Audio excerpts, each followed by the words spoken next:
Galates au chapitre 2.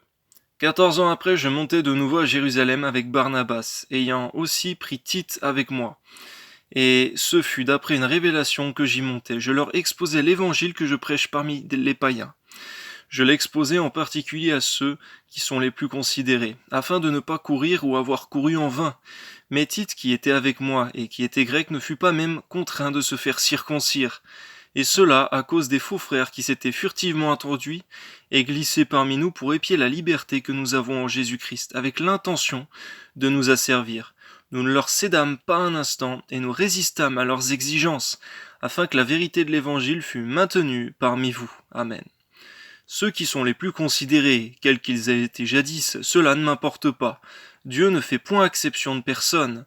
Ceux qui sont les plus considérés ne m'imposaient rien. Au contraire, voyant que l'évangile m'avait été confié pour les incirconcis comme à Pierre pour les circoncis, car celui qui a fait de Pierre l'apôtre des circoncis a aussi fait de moi l'apôtre des païens.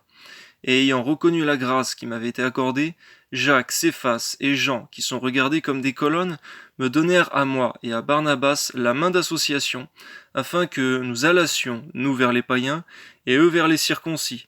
Ils nous recommandèrent seulement de nous souvenir des pauvres, ce que j'ai bien eu soin de faire. Mais lorsque Céphas vint à Antioche, je lui résistai en face, parce qu'il était répréhensible, en effet. Avant l'arrivée de quelques personnes envoyées par Jacques, il mangeait avec les païens, et quand elles furent venues, il s'esquiva et se tint à l'écart par crainte des circoncis. Garde-nous, Seigneur, de la dissolution. Amen. Avec lui, les autres juifs usèrent aussi de dissolution, en sorte que Barnabas même fut entraîné par leur hypocrisie. Voyant qu'il ne marchait pas droit selon la vérité de l'évangile, je dis à Céphas, en présence de tous, si toi qui es juif, tu vis à la manière des païens et non à la manière des juifs, pourquoi forces-tu les païens à judaïser? Nous sommes juifs de naissance, et non pécheurs d'entre les païens, néanmoins, sachant que ce n'est pas par les œuvres de la loi que l'homme est justifié, mais par la foi en Jésus-Christ, nous aussi, nous avons cru en Jésus-Christ, afin d'être justifiés, par la foi en Christ et non par les œuvres de la loi, parce que nulle chair ne sera justifiée par les œuvres de la loi.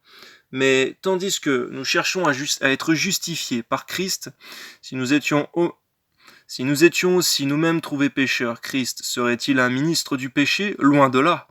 Car si je rebâtis les choses que j'ai détruites, je me constitue moi-même un transgresseur. Car c'est par la loi que je suis mort à la loi. Afin de vivre pour Dieu, j'ai été crucifié avec Christ, et si je vis, ce n'est plus moi qui vis, c'est Christ qui vit en moi. Et si je vis maintenant dans la chair, je vis dans la foi au Fils de Dieu, qui m'a aimé, qui s'est livré lui-même pour moi.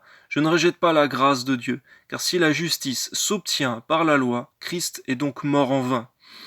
Garde-nous, Seigneur mon Dieu, de revenir sous le joug de la loi, alors que c'est dans la foi en Jésus-Christ que nous sommes sauvés. Amen.